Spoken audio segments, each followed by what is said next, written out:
बेटे को कंपनी की तरफ से नया घर मिला तो मैं भी खुशी खुशी अपना सामान पैक करने लगा। मुझे लगा अब जिंदगी के आखिरी पड़ाव में बेटे बहू के साथ रहूंगा। सुबह से ही मैं अपने पुराने संदूक में कपड़े जमा कर रहा था। माँ की तस्वीर को कपड़े में लपेटकर संभाल रहा था और बार बार सोच रहा था कि इतने साल बाद आखिर वह दिन आ ही गया जब मेरा बेटा मुझे अपने साथ रखेगा। दोपहर तक मैंने अपना छोटा सा सामान बांध लिया।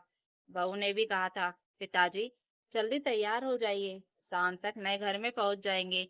उसकी बात सुनकर मेरे चेहरे पर ऐसी खुशी आई थी जैसे कोई छोटा बच्चा पहली बार अपने पिता के साथ मेले में जाने वाला हो। मेरा बेटा अमन मेरी पूरी दुनिया था। उसकी माँ के गुजर जाने के बाद मैंने उसे अकेले पाला था।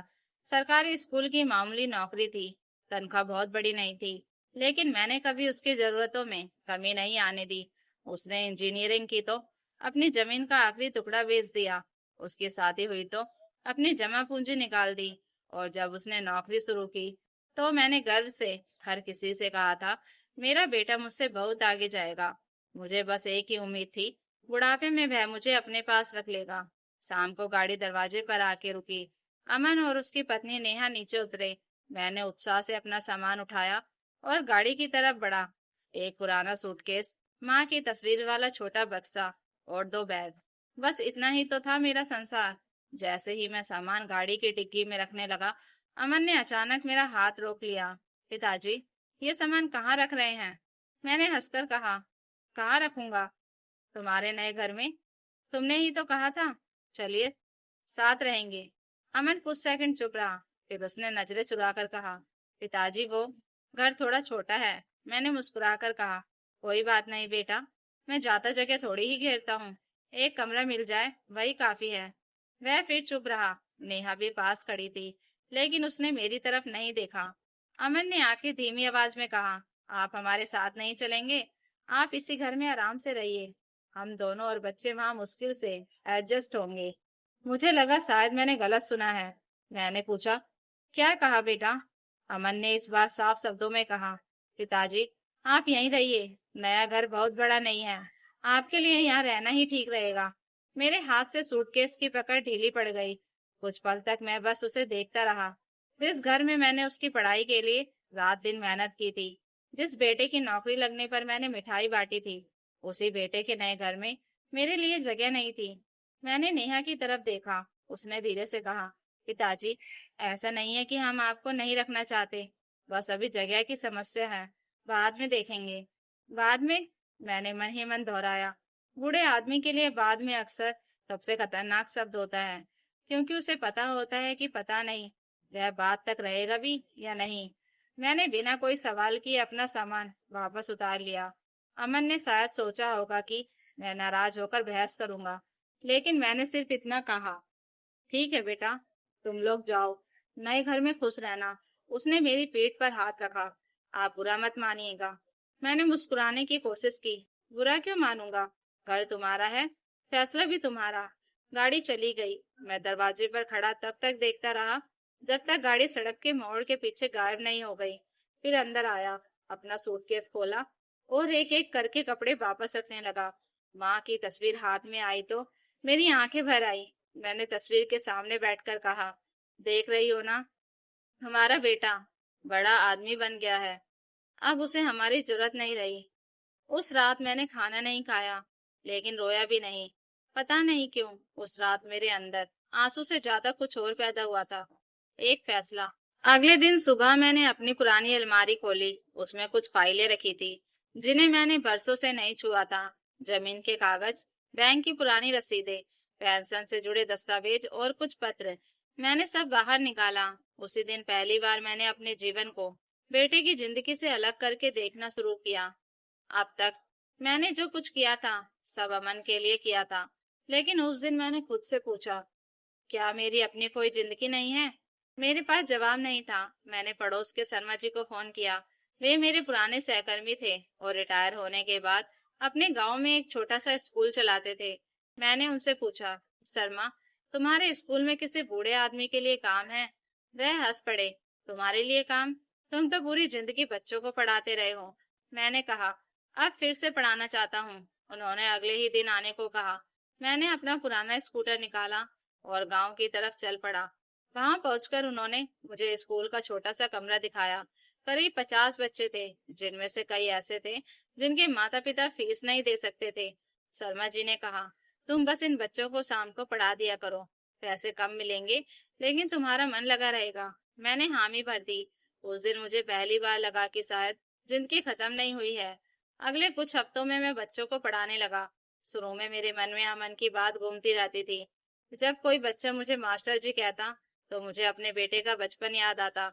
अमन भी कभी मुझे ऐसे ही बाबा कहकर बुलाता था। धीरे धीरे बच्चों से मेरा लगाव बढ़ने लगा। मैंने देखा कि उनमें से कई बच्चे पढ़ने में बहुत तेज थे, बस उन्हें सही मौका नहीं मिला था। मैंने अपनी पेंशन का कुछ हिस्सा उनकी किताबों पर खर्च करना शुरू कर दिया। एक दिन एक छोटी बच्ची पूजा ने मुझसे पूछा, मास्टर जी, आप रोज यहाँ क्यों आते हो? मैंने मुस्कुराकर कहा, क्योंकि मुझे तुम लोगों की जरूरत है। वह बोली, लेकिन आपको तो घर पर आराम करना चाहिए। मैंने उसके सिर पर हाथ रखा और कहा, आराम करने के लिए अभी बहुत जिंदगी बाकी है। उधर अमन नए घर में चला गया था। पहले कुछ दिन उसने फोन किया, पिताजी खाना खा लिया? मैं कहता, हाँ। वह पूछता, सब ठीक है? मैं कहता, बहुत ठीक। उसने कभी यह नहीं पूछा कि मैं रात को अकेले कैसे सोता हूँ। शायद उसे लगता था कि मैं पुराने घर में आराम से हूँ। कुछ दिनों बाद उसके फोन कम हो गए। मैं भी शिकायत नहीं करता था। मैंने तय कर लिया था कि अब मैं उसके जीवन में बोझ बनकर नहीं जाऊंगा। लगभग 2 महीने बाद एक शाम अमन अचानक मेरे घर आया। उसने मुझे स्कूल की कापियां जांचते देखा तो हैरान होकर पूछा, आप अभी भी बच्चों को पढ़ाते हैं? मैंने कहा, हाँ बेटा। वह हंसकर बोला, इस उम्र में भी? मैंने उसकी तरफ देखकर कहा, उम्र काम करने से नहीं, उम्मीद छोड़ने से होती है। वह कुछ पल चुप रहा, फिर बोला, पिताजी, माँ होती तो शायद आपको रोकती। मैंने कहा, तुम्हारी माँ होती तो शायद मेरे साथ स्कूल आती। वह मेरी बात का मतलब नहीं समझा।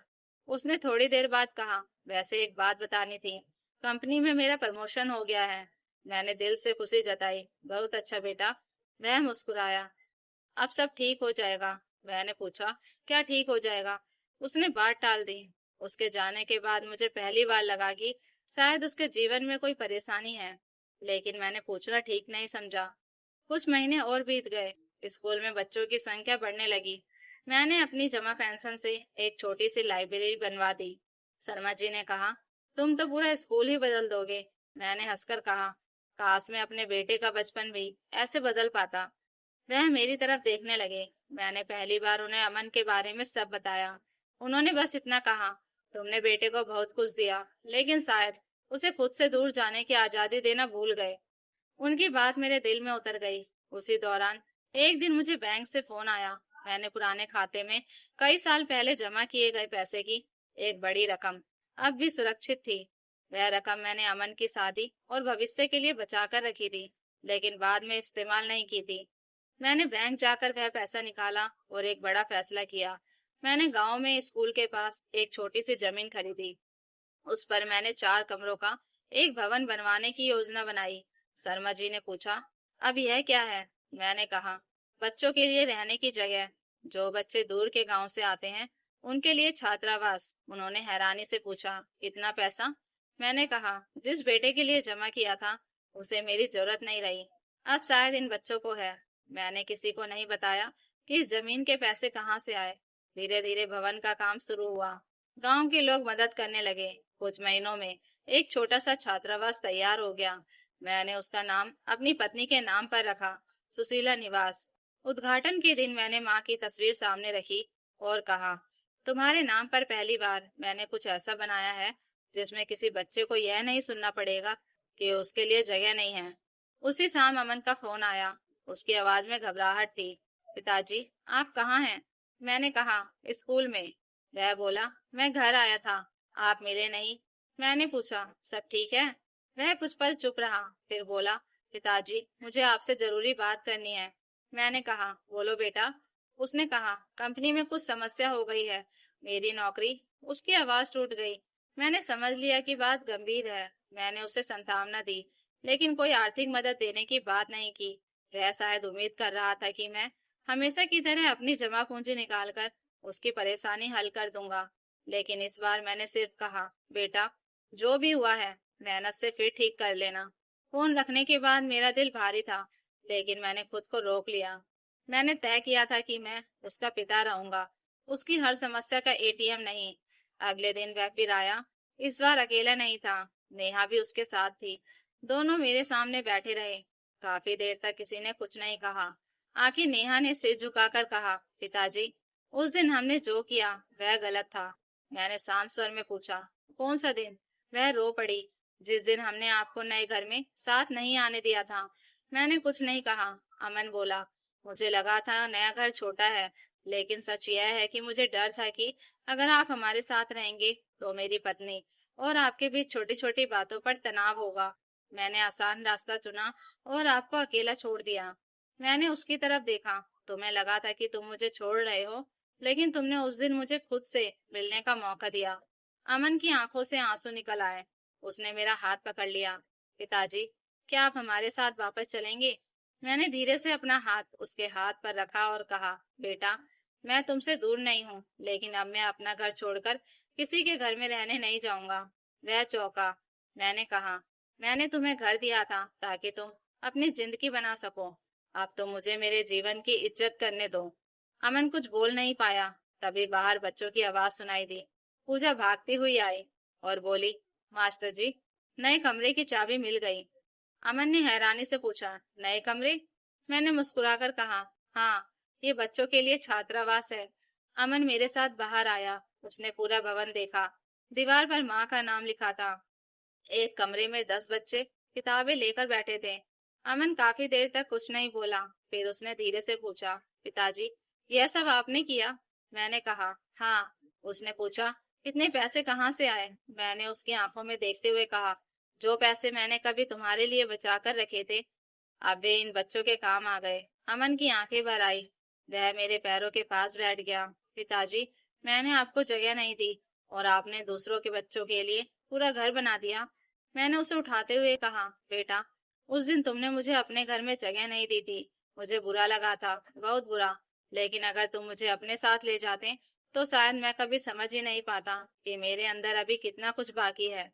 नेहा भी रोते हुए मेरे पास आई और बोली, पिताजी, हमें माफ कर दीजिए। मैंने दोनों के सिर पर हाथ रखा। माफी मांगने की जरूरत नहीं, बस एक बात याद रखना, बूढ़े माँ बाप को अपने घर में रखने से ज्यादा जरूरी है उनके दिल में यह एहसास रखना कि वे बोझ नहीं है। अमन ने कहा, मैं आपको वापस लेने आया था। मैंने मुस्कुराकर कहा, और मैं तुम्हें वापस अपना बेटा बनाने के लिए तैयार हूँ। वह मेरी छाती से लगकर रो पड़ा। 9 महीने पहले जिस बेटे ने कहा था, पिताजी घर छोटा है, आप यहीं रहिए, उसी बेटे ने 9 महीने बाद मेरे सामने खड़े होकर कहा, पिताजी, आपने अपना घर नहीं खोया था, मैंने अपना पिता खो दिया था। शुक्र है आपने मुझे फिर से बेटा बनने का मौका दे दिया। उस दिन मैं अमन के साथ उसके घर नहीं गया, लेकिन पहली बार मुझे लगा कि मेरे और मेरे बेटे के बीच जो दीवार खड़ी हो गई थी वह टूट चुकी है। अब हमारा रिश्ता किसी कमरे की जगह पर नहीं, समझ और सम्मान पर टिका था। और मैंने मन ही मन अपनी पत्नी की तस्वीर से कहा, सुशीला, हमारा बेटा देर से समझा है मगर समझ गया। तो दोस्तों, अगर आपको यह कहानी अच्छी लगी हो तो कमेंट करके जरूर बताइएगा और नई कहानियों के लिए चैनल को सब्सक्राइब जरूर कर लीजिएगा। Thank you for watching.